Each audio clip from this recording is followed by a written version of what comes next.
Everyone knows the great colonizers of the world, Britain, France, Spain, and Portugal.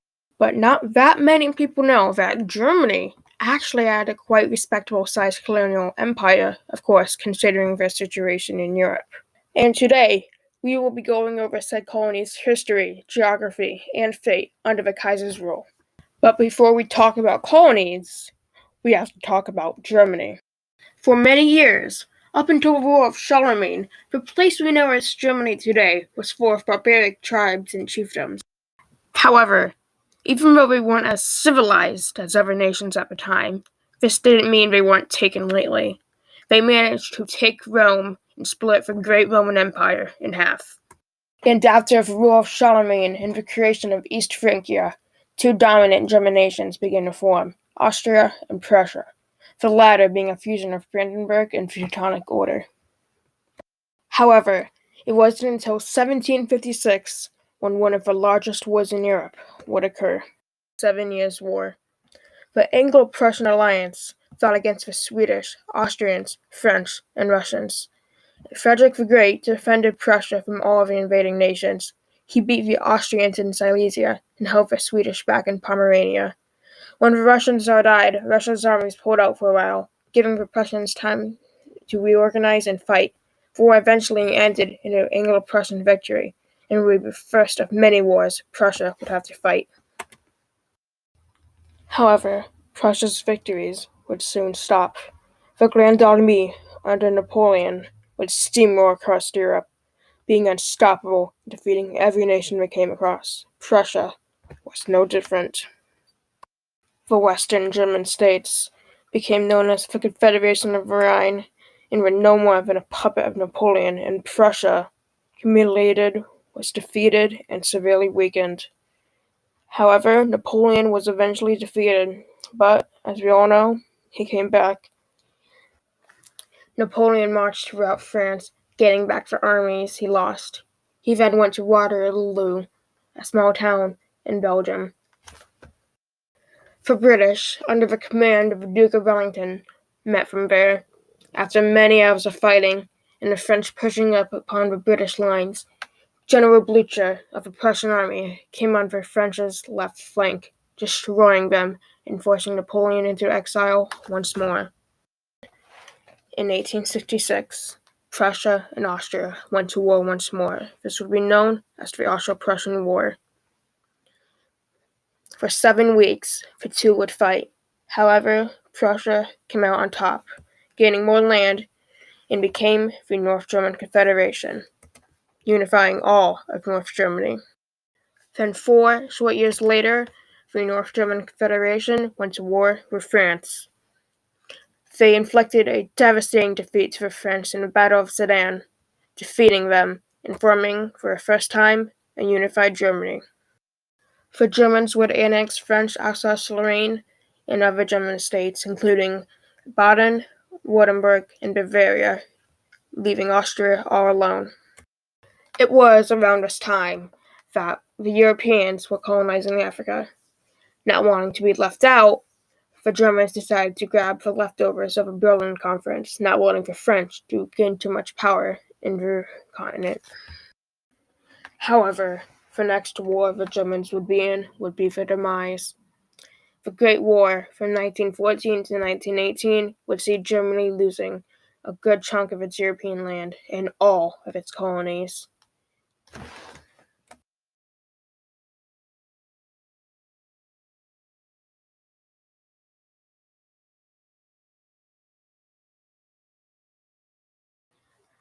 In the 1850s, the Germans first started to build up Samoa. Up until then, it was inhabited by natives for thousands of years.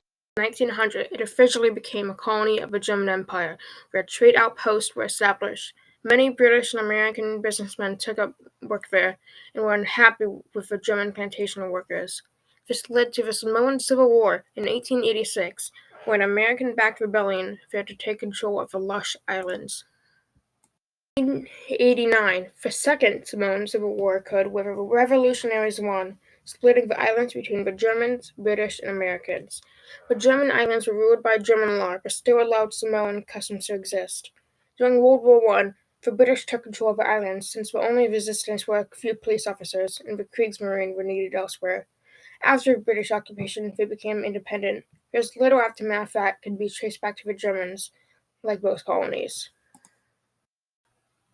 When it comes to actual physical geography, the smaller islands are full of vegetation and full of interesting geological features such as waterfalls and volcanoes.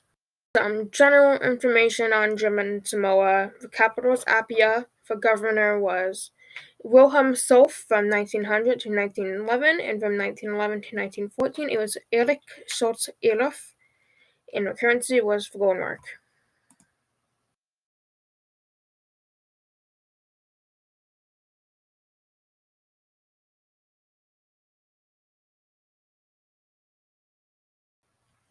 Germany had a second Pacific colony, Deutsche New Guinea. New Guinea was originally held onto by Spain until it was bought off by Germany.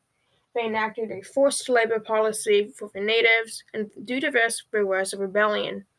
This rebellion was crushed easily, however, since the Germans were much more modern. Then World War I came around, the Japanese invaded the islands, it was then ceded to the British.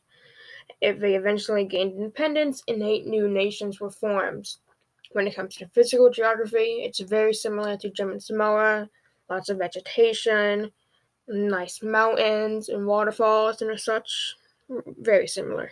When it comes to specifics, it was a German colony in the Pacific. The capital was Hobbitschul from 1884 to 1910, then Simpson Haven from 1910 to 1914. Common languages were German, Austronesian, Papuan, and German Creole.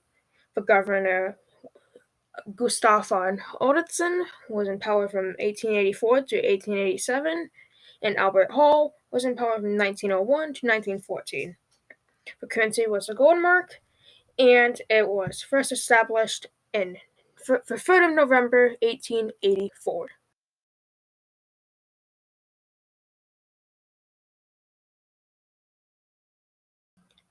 For the next colony, we head to Deutsche Westafrika.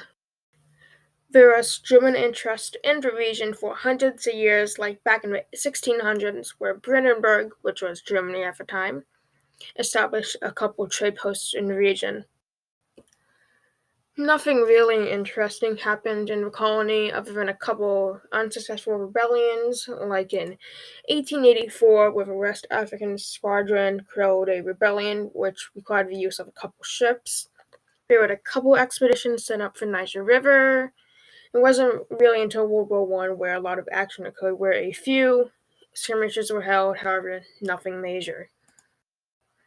After World War I, the colony was split between the Entente powers, and the nations eventually gained independence in the 1900s, like the rest of Africa. Were Togo and Cameroon, which have a decent amount of oil, which helped them after they were released from colonization. For the geography of Cameroon, which is one of the regions of German West Africa, in the north there is a mixture of desert and plains, in the middle, plenty of mountains, and in the south, tropical rainforest. And for Togo, which is one of the other ones, in the north there is a rolling savanna, plenty of hills in the central region along with the savanna, and in the south is a coastal plain, lots of woods, and a plateau.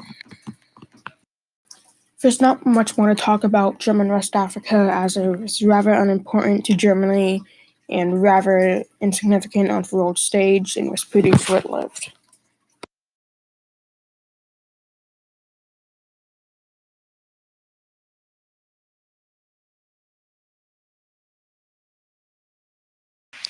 The history of German Southwest Africa begins in the 1840s with people from the Rhineland, which is a region in Germany, began to settle in what is present-day Namibia. In 1882, Adolf Luderitz from Bremen presented his plan for German Southwest Africa to Bismarck, who was the German chancellor at the time. His plan was approved, and he bought the land from a local chief and reclaimed German territory. In 1884, it officially became a part of Germany. In 1886, a law was passed where the Germans and natives lived by different laws. This, of course, angered the natives. In 1893, the Hottentot uprising occurred, which was brutally put down. Several more uprisings would occur for more than a decade. This led to a genocide of the Herero and Mkwa people of the region, with total deaths being between 35,000 and 110,000 people.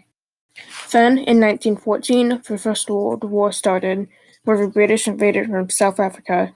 After the war, the land was ceded to the British and was released as Namibia in 1990. There is still German culture today, and there are some television channels that are broadcasted in German. For physical geography, the colony was mostly made up of desert and mountains, but in the central regions there was a large plateau. And for some general information of the colony, the capital was Windhoek. The main language was German, however, Afrikaans, Otsihalo, and other indigenous languages were common. The official religion was Christianity. It had quite a few governors from 1894 to 1905. It was Theodore von Leutwein. To 1907, it was Friedrich von Winquist. To 1910, it was Bruno von Stockmann. And until 1919, it was Theodore Seitz. And the currency was the German Southwest African mark. And its largest industry was mining, more specifically diamond mining.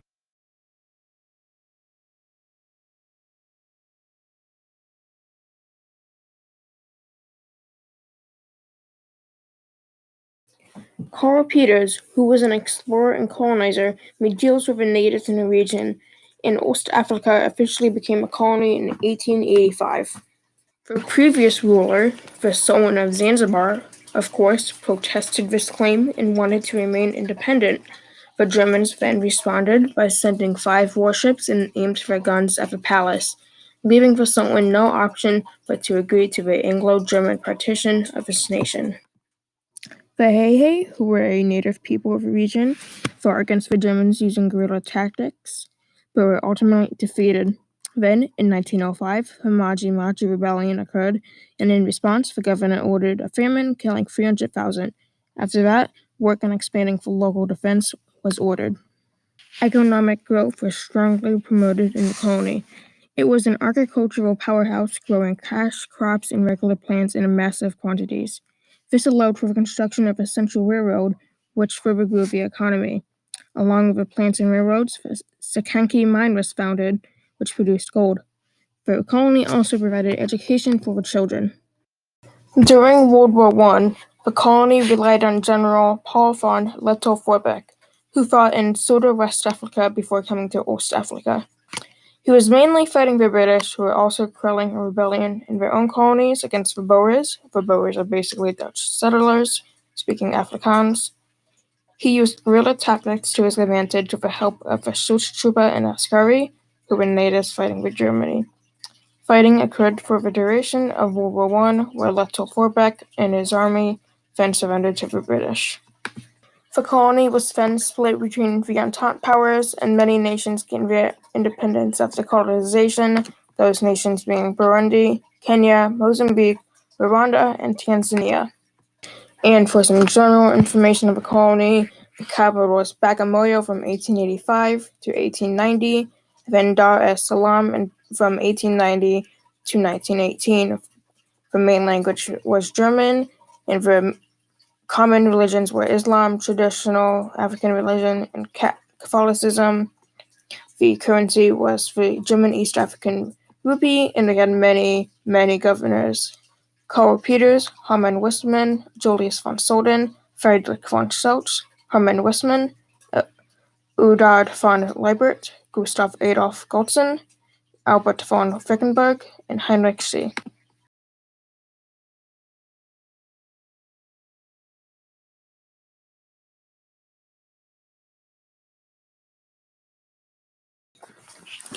And those were the 5 main German colonies. Why, yes, Germany did have Qingdao, which was a Chinese city. It wasn't a colony, and we didn't have it for very long. All of the German colonies went through basically one cycle: colonization, rebellion, genocide, World War I, no longer being German. Thank you for watching. I might do more content like this in the future. I might remake this, and yeah, thank you. Bye.